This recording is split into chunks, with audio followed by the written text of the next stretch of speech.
Hello students, exercise 7.3, question 3. We have left with only two questions, that is question number 3 and question number 5. So question number 3, it is an important question. Find the area of the triangle formed by joining midpoints of the sides of the triangle whose vertices are ABC given. Find the ratio of this area to the area of given triangle. તો first we need to understand the question. પહેલા question સમજો. Question શું કહેવા માંગે છે? એક triangle છે, બરાબર. આ ટ્રાયેંગલનું નામ આપી દઈએ A B C. Find the area of the triangle formed. એ ટ્રાયેંગલ કઈ રીતે બને છે? By joining mid points of the sides of the triangle. આ ABC ટ્રાયેંગલ છે, હુઝ વર્ટાઇસીસ આર. આ ટ્રાયેંગલ ABCની વર્ટાઇસીસ આપેલી છે 0,-1, B છે 2,1 અને C છે 0,3. હવે શું કીધું કે આ ટ્રાયેંગલના મિડ પોઈન્ટને જોઈન કરો ને તો બીજો એક ટ્રાયેંગલ બને. તો AB નું મિડ પોઈન્ટ આપણે લઈએ D, BC નું મિડ પોઈન્ટ આપણે લઈએ E અને AC નું મિડ પોઈન્ટ આપણે લઈએ F. આ બધા મિડ પોઈન્ટને જોઈન કરશો તમે તો એક ટ્રાયેંગલ બનશે, બરાબર. હવે એવું કીધું આ જે ટ્રાયેંગલ બને છે તેનો એરિયા અને આ જે ગિવન ટ્રાયેંગલ છે એનો એરિયા, એનો રેશિયો લેવાનો છે. Find the ratio of this area, mid પોઈન્ટને જોઈન કરવાથી જે ટ્રાયેંગલ બને છે એનો area, to the area of given triangle ABC, બરાબર. તો DEF નો એરિયા ફાઇન્ડ કરો અને ABC નો એરિયા ફાઇન્ડ કરો અને બંનેનો રેશિયો લો. તો પહેલા ક્વેશ્ચન એ છે કે how will you find the vertices of D, E and F. Okay,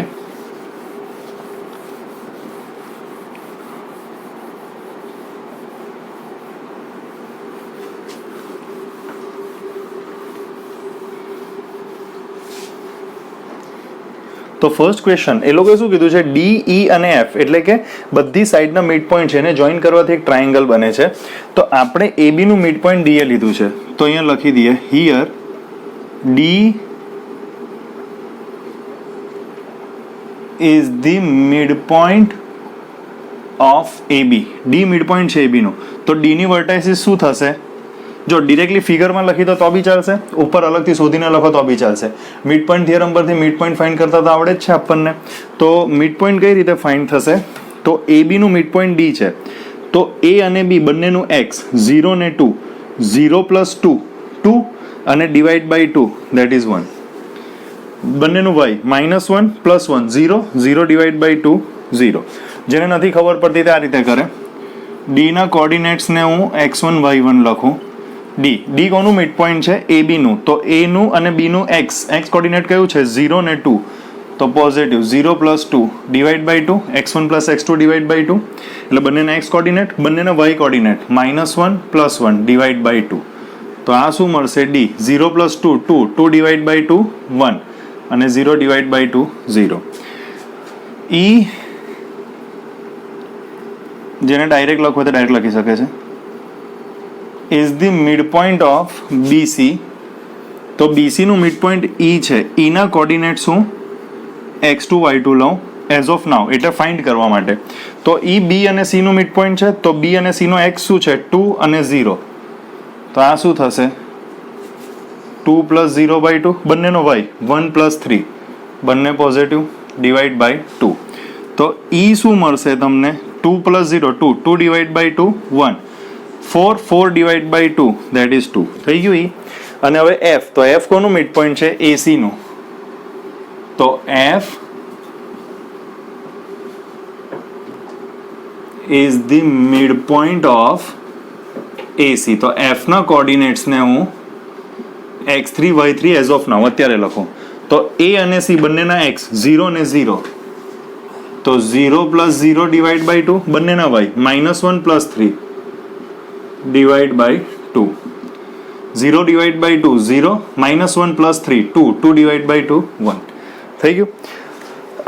આ રીતે આપણને મિડ પોઈન્ટ મળી ગયા છે. હું મિડ પોઈન્ટ અહીંયા લખી દઉં છું, E 1,2 અને F 0,1. હવે તો સિમ્પલ ક્વેશ્ચન છે. હવે શું કીધું? આ જે મિડ પોઈન્ટને જોઈન કરવાથી ટ્રાયેંગલ DEF બને છે ને, એનો એરિયા અને ABC નો એરિયા એ બંને શોધો અને DEF નો રેશિયો ABC સાથે લો. તો હવે ઉપરનું હું કાઢી દઉં છું, લેક ઓફ સ્પેસ. તમે લખી લેજો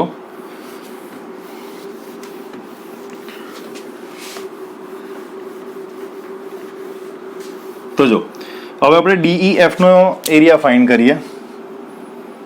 તો એરિયા ઓફ ટ્રાયેંગલ DEF, હવે તમે એટલી પ્રેક્ટિસ તો કરી જ છે કે તમને આવડી જશે. જો DE અને F અને x1 y1 લઈએ, x2 y2 x3 y3. હું લખી દઉં જોઈતું હોય તો x1 y1 DEF માટે ખાલી 1 0, x2 y2 1 2 અને x3 y3 0, 1. બરાબર. હવે તો ખાલી ફોર્મ્યુલામાં વેલ્યુ મૂકવાની છે. x1 બ્રેકેટમાં y2 minus y3 2 minus 1 plus x2 બ્રેકેટમાં y3 minus y1 1 minus 0 plus x3 0 into y1 minus y2. તો આ શું મળશે? 1/2. 1ના બ્રેકેટમાં 2 minus 1 1 1 minus 0 1 0 divide with multiply with anything તો 0 જ થશે. તો બ્રેકેટનો આન્સર લેવાની જરૂર નથી, 0 સાથે મલ્ટીપ્લાય થઈને 0 જ થશે. 1/2 1 1 ઝા 1 પ્લસ 1 1 ઝા 1 1/2 1 પ્લસ 1 2 2 ડિવાઇડ બાય 2 એટલે 1 આવશે, આ કટ થશે તો 1 સ્ક્વેર યુનિટ. આ કોનો એરિયા છે? Area of DEF, that is 1 square unit. હવે કોનો એરિયા ફાઇન્ડ કરવા કીધું છે? હવે એ લોકોએ એરિયા ગિવન ટ્રાયેંગલ, ગિવન એટલે ABC, આપણે જાતે વર્ટાઇસીસના નામ ABC લઈ લીધા છે. બરાબર. એટલે ફિગર ડ્રો કરશો ને તો ચેક કરવાવાળાને ખબર પડી જાય. હવે ABC નો એરિયા ફાઇન્ડ કરીએ. તો DEF નો એરિયા 1 સ્ક્વેર યુનિટ છે, તો હું શોર્ટમાં લખી દઉં. હવે એરિયા ઓફ DEF કેટલું મળે છે? That is 1 square unit. હવે એરિયા ABC નો ફાઇન્ડ કરીએ. તો જો A ના કોર્ડિનેટને x1 y1 કહીએ, અહીંયા લખી દઉં ફોર્મ્યુલા માટે 0, -1 x2 y2. B ના કોર્ડિનેટને x2 y2 કહીએ અને x3 y3. C ના કોર્ડિનેટને ધેટ ઇઝ 0, 3. થઈ ગયું. હવે એરિયા ABC નો ફાઇન્ડ કરવાનો છે. તો area of triangle ABC 1/2 into એ જ ફોર્મ્યુલા. હવે ABC નો એરિયા ફાઇન્ડ કરવાનો છે તો ABC ના coordinate x1 y1 x2 y2 અને x3 y3 બને. Formula same, x1 0 y2 minus y3 plus x2 2. હવે એવું નહીં કહેતા કે x2 x1 x3 નથી ખબર પડતી. x1 y1 x2 y2 x3 y3 x2 બ્રેકેટમાં y3 minus y1 y1 પોતે બી માઇનસ છે plus x3 that is 0 બ્રેકેટમાં y1 minus y2 0 multiply with anything 0 3 minus minus plus 3 plus 1 4 0 multiply with anything 0. તો હવે આ કરી દઉં છું. હવે તમને આઈડિયા આવી ગઈ છે ક્વેશ્ચનની. 1/2 0 છે, 2 4 ઝા 8. આ 2 થી કટ તો કેટલો આન્સર આવે છે? 4 સ્ક્વેર યુનિટ આવે છે. હવે શું કીધું? રેશિયો લો એરિયા ઓફ ટ્રાયેંગલ DEF એનો ratio area of triangle ABC. DEF નું 1 અને આનો 4, તો 1/4 થઈ ગયો. This is how you can find the ratio. Easy question હતો બટ થોડો ટ્રિકી હતો, જેમાં મિડ પોઈન્ટ થિયરમ બી આવી જાય છે અને એરિયાનું ફોર્મ્યુલા બી આવી જાય છે. ઓકે, સો લાસ્ટ ક્વેશ્ચન નંબર 5 અને પછી આ ચેપ્ટર આપણું કમ્પ્લીટ થશે.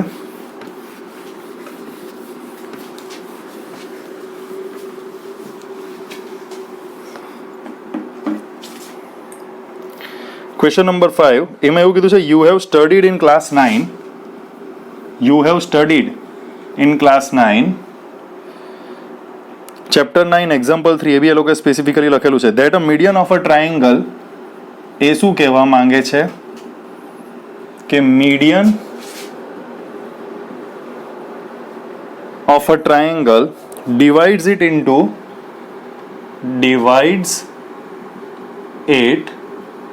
into two triangles of equal area.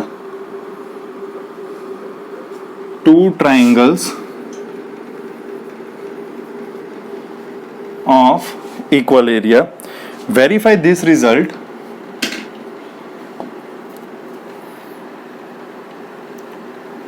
verify this result for triangle ABC whose vertices are